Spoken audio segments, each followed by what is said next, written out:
Pasame la nota que estaba vinculada a esto, Rodrigo. Fíjate. Juan Echegaray, buen día, ¿cómo estás?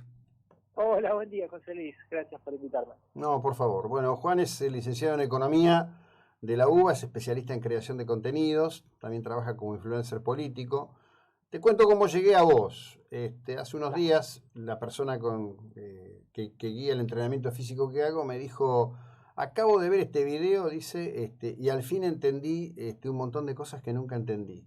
Y bueno, ahí un poco empecé a seguirte y veo que has encontrado un modo muy dinámico de explicar y hablar qué es lo que pasa con la economía en la Argentina. Se hubiera necesitado mucho de esto en los 4 años pasados, ¿no? Cuando había tanto para explicar y tan poca gente explicando. Vos sabés, lo curioso es que yo, en el periodo pasado, yo trabajé en el gobierno. Ah, mira. Yo trabajé como director de contenidos digitales de la parte de creatividad en el Ministerio de Transporte con Guillo Dietrich. Trabajé 2 años ahí, al principio, 2016 a 2018, después me fui para trabajar en un proyecto personal mío. Pero concuerdo con lo que vos decís, concuerdo con la crítica. Hace poco me invitaron a conocerlo a Macri, me llamaron junto a un grupo de tuiteros, gente que hace contenidos para conocerlo, para preguntarle cosas y poder decirle cosas en la cara. Y lo primero que le dije fue que ellos cometieron el error de nunca haber blanqueado la situación, haber reemplazado un aparato de propaganda bastante fascista como fue 678 por nada, porque lo reemplazaron por un silencio. Y la realidad es que se dejaron vencer por un relato que la realidad es que si realmente quieren transformar el país tienen que hacer un cambio en la batalla cultural y desde el día 1 llegar hasta el rincón más profundo de la Argentina con 5 o 6 mensajes básicos en los que todos los argentinos deberíamos estar de acuerdo, que no tienen nada que ver con lo que nos enseñó el kirchnerismo. Digo, tenemos que ir hacia un país donde no se gaste más dinero del que hay, tenemos que ir a un país donde las tarifas valgan lo que valen y si vos no podés pagarla tenés que bajar el consumo y de hecho le haces un bien al medio ambiente, tenemos que ir a un país donde se respete la propiedad privada, bueno, y podría estar hablando de muchos puntos en los cuales todos tenemos que ponernos de acuerdo porque es lo que hacen los países del primer mundo a los que le va bien. Lo que ocurre es que ahí hubo todo un capítulo político en donde realmente hay que decir que al expresidente lo dejaron muy solo. Yo recuerdo cuando fue aquella expresión de Macri que había que terminar con el curro de los derechos humanos, le saltó todo el cuquismo a la garganta, armaron un barullo fenomenal. La que contestaba era la gente a través de las redes, pero el resto del set político que formaba Cambiemos en ese momento se cayó bien calladito la boca, todos miraban por otro lado y todos saben perfectamente que desafortunadamente con los derechos humanos se han montado una infinita cantidad de curros que hace rato que no preocupan los derechos humanos para estas organizaciones políticas. Sí, lo que pasa es que, a ver, ellos entendieron muy bien, porque esta discusión de los derechos humanos la trajeron y armaron un relato a través de eso. Digo, la verdad es que pisotearon muchísimo todos los avances que se habían hecho antes y lo utilizaron únicamente de manera política para tratar de plantear una batalla moral. Cuando vos planteás una batalla moral y vos te parás del lado de la gente buena, la gente luchadora y todo, y del otro lado dejás a la gente mala, te permite dominar a mucha gente. No sé si recordás, estamos hablando hace 12 años atrás, por ejemplo, en la mejor época de 678, cómo a diario, cuando todo el tema de conversación era la dictadura militar, cómo a diario estaban revisando el prontuario de un montón de personas, tratando de decir, ¿qué habrá hecho Mirta en la época de la dictadura? Hace poquito dijeron, ¿qué habrá hecho Carlitos Balá en la época de la dictadura? Y la verdad es que cuando a vos te tocaban desde ese lugar y te trataban de meterte como cómplice de algo aberrante, obviamente vos ibas a agachar la cabeza. Se dieron cuenta que la gente con la moral, cuando vos le manipulás la sensibilidad, agacha la cabeza. Y ahora está pasando lo contrario. Yo ayer estaba viendo que a Soledad Acuña mandó a notificar a los padres de que de los chicos que hacían tomas, que tienen que pagar dinero por obviamente los costos incurridos, y lo mandó a notificar con la policía ayer a la noche. Y estaba viendo que había gente en Twitter que ponía, otra vez la policía amedrentar a la gente a la noche, están volviendo épocas oscuras. Y yo me empecé a dar cuenta que la gente ahora ya no les cree más y le sacó la ficha, ¿entendés? Le sacó la ficha de lo que están tratando de hacer. Están tratando de manipular a la gente para que vos creas que una situación democrática tiene algo que ver con lo que pasó en la dictadura hace mucho tiempo. Es muy nefasto lo que hacen. Bueno, es el único recurso que les queda. También hay un tema, yo insisto en una cuestión, que es la cobardía política. Yo puedo aceptar que el ciudadano de a pie, el ciudadano en común, pueda quedar prisionero de esa cuestión de retorcimiento moral. Lo que no puedo comprender ni aceptar es que cuando, por ejemplo, un funcionario de la Ciudad Autónoma de Buenos Aires dice no existieron los 30.000 desaparecidos, la respuesta del jefe de gobierno de Cava sea dejarlos sin trabajo, cuando está diciendo la verdad y en todo caso era una discusión que había que dar. Porque si no, si no sos capaz de dar una discusión sobre la base de la verdad de los hechos, y bueno, no sé, no hagas política, no intervengas en la sociedad, escondete. Perdóname, quiero repetir ante vos esto, la audiencia que nos acompaña lo sabe perfectamente, ¿no? Yo tenía 17 años en 1970, o sea que todo ese periodo me atraviesa. El 24 de marzo de 76 en la Argentina faltaban las banderas en los balcones para saludar el golpe más anunciado de la historia. Toda la sociedad argentina quería que hubiera golpe, lo que la sociedad argentina no pensó, no creyó, no entendió, no supo hasta que ya estaba todo consumado, era la barbarie que se iba a cocinar detrás del deseo de terminar con un gobierno, porque en ese momento el modo de pensar era otro. Claro. Entonces acá hay una búsqueda permanente de reinterpretar cómo se pensó el momento. El momento se pensó como se pensó, eso es lo que era la sociedad argentina en ese momento. Sí, y no nos vamos a reconciliar. Me parece que así como así como vos agarrás un alemán hoy y le hablas un poco del nazismo y la verdad que les da vergüenza lo que sucedió, alguien del fascismo les da vergüenza.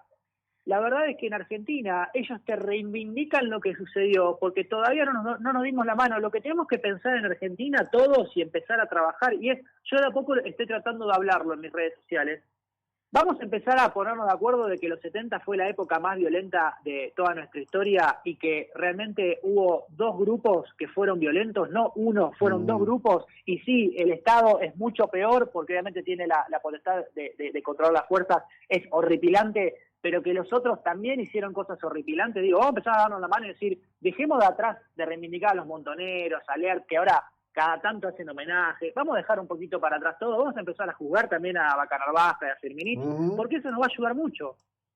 Bueno, eso es romper, digamos, con un tema que quedó de algún modo, no sé, como oculto por otras cosas. A ver, hoy se estrena 1985, ¿no?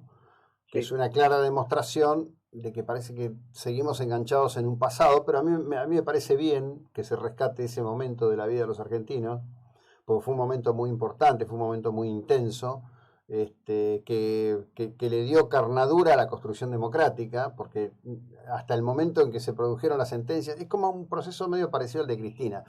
Todavía no creen que la van a condenar hasta que no ocurra. Sí. Bueno, nadie creía que iba a ocurrir esto. Todos creían que en algún momento del decurso de ese juicio iba a haber un golpe de Estado. Sí, bueno, fue un cambio muy brutal copernicano. La acción judicial fue también sobre los guerrilleros, sobre Bacanarvaja, sobre Firmenich. Hay que recordar que los indultó Menem. Claro. No los indultó Macri, los indultó Menem, que es de ellos. Aunque se hagan los boludos, digamos, ¿no? Para decirlo en criollo. Mira, hoy hay mucha información. Uno de los videos que se viralizó mucho en estos días míos, se viralizó a través de Twitter, y yo hablaba de que ¿cómo tu familia no va a ser peronista si a tu abuelo lo adoctrinaron con los mismos métodos que adoctrinaban los nazis y los fascistas? Y no igualando el nivel de violencia y escalada que ellos sí tuvieron, obviamente, pero sí la propaganda comunicacional de Perón fue basada en Joseph Goebbels, fue basada en el fascismo porque Perón viajó en 1939, y no es que te lo estoy diciendo, o sea, ahora mismo toda la gente que me está escuchando a mí, puede haber gente que me diga, no, bueno, no fue así. Yo a esa gente la desafío a ir a googlear la propaganda nazi, a ir a googlear la propaganda fascista, a ir a googlear, o sea, la propaganda de Perón. Lo tenés en las manos ahora del celular. Vos podés ver cómo a tu abuelo le daban libros para hacerle decir de que Perón era el líder. Y digo, los adoctrinaron. Y hoy lo bueno que tenés las redes sociales, que vos podés chequear todo. ¿Sabes cuál es el problema que tiene el socialismo y que tiene realmente hoy por hoy el peronismo, que quiere controlar las redes sociales? Es que las redes sociales no se compran, no son medios que se compran. Ellos compraron medios, extorsionaron a dueños de medios, los expropiaron durante toda la historia. ¿Por qué? Porque necesitaban controlar un relato. Hoy ese relato lo estamos construyendo todos, porque es el relato, es la historia que nosotros queremos, el cuento que nosotros queremos para llevar a todos los argentinos hacia un lugar. Y ese cuento ya nadie le cree al peronismo. Sí, bueno, vos sabés que yo no estudié con esos libros, pero en mi casa había un libro de esos, de Manual del Alumno Bonaerense. Y hay un diálogo, que lo he repetido muchas veces acá, pido perdón a la audiencia, pero que a mí me quedó en la cabeza de por vida, ¿no? Hay dos chicos, ¿no? Una nena y un nene, y cada uno toma un teléfono. Entonces el nene dice, Juancito llama a Luisita, ¿no? Y Luisita atiende y Juancito dice, aló, y Luisita le contesta, no digas más aló, di hola, los teléfonos ahora son argentinos gracias al general Perón. Ese era un libro del Manual del Alumno Bonaerense, eso era. Sí, sí. Y esos son hechos, esos son hechos. Era eso. Mirá, ¿sabés cuándo los descubrí yo? Yo tengo 38 años, yo obviamente tengo un recorrido más en la parte de creatividad, de entender cómo comunicar bien y todo. Y un día estaba en una muestra de arte, estaba con unos amigos y era un 17 de octubre, hace unos años fue. Y me fui a buscar un vino para traer y cuando volví había un tipo que estaba como señalando a cada uno por uno. Y yo decía, ¿qué pasa? Y cuando llega a mí me dice, vos también sos peronista, ¿no? Y yo le digo, no. Y cuando le dije no, le cambió la cara y dejó de sonreír, porque le dice, claro, el peronista tiene esto de que somos todos peronistas. Yo le dije, no. Y digo, ¿pero qué sos? Le digo, yo no soy nada. ¿Cómo que no? Tenés que ser algo. No, señor, yo no soy nada. ¿Y a quién votaste en las elecciones pasadas? En las pasadas a Macri. Y me mira fijo, se pone un poco más con cara un poquito más agresiva y me mira fijo a los ojos y me dice, ok, entonces vos querés que los pobres vuelvan a estar mal. Vos querés que los pobres estén mal y la pasen mal. Y le dije, no, mirá, yo creo que así lo interpretás vos. No, vos querés, y me miraba de nuevo, que los más vulnerables de esta sociedad la pasen mal, estén peor. Y yo, a ver, más allá de que me fui y le dije, mira, no me interesa debatir con vos porque no te conozco, me fui todo. Ese día entendí mucho el pensamiento del peronista, de cómo funciona. A ellos los adoctrinaron tanto que les hicieron creer que la economía y la política es algo tan básico como que se puede dividir en dos, y como que ellos, solamente ellos, son los que se paran del lado de la patria, del pueblo, de los buenos, de los que aman, porque nosotros somos los que odiamos, ellos son patria, nosotros antipatria, ellos son pueblo, nosotros antipueblo, ellos defienden a los jubilados y nosotros somos ajustadores de jubilados, ellos defienden al laburante, nosotros defendemos al empresario, ellos defienden al pobre, nosotros defendemos al rico. Y vos decís, qué estupidez cómo los adoctrinaron, ¿entendés? Porque sobre todo vos sabés por qué estás luchando en la política y vos sabés que no tenés nada que ver con eso, pero a ellos les sirve mirarse a los ojos y pensar y creer que son moralmente superiores a nosotros, les sirve creer que tienen un nivel de sensibilidad mayor que nosotros, y todos nosotros, que somos un poco más vivos en cuanto al conocimiento que tenemos, nos damos cuenta de que ellos cuando el relato... cuando la realidad tapa el relato, como ahora que están haciendo un ajuste a la educación, a los jubilados y todo, se hacen los boludos porque no pueden justificar el relato y sin embargo por momentos no te dicen nada. Sí, tal cual. Un placer, Juan, un abrazo. Muchas gracias a todos. Chau. Juan Echegaray, licenciado en Economía de la UBA, un fenómeno en las redes explicando economía.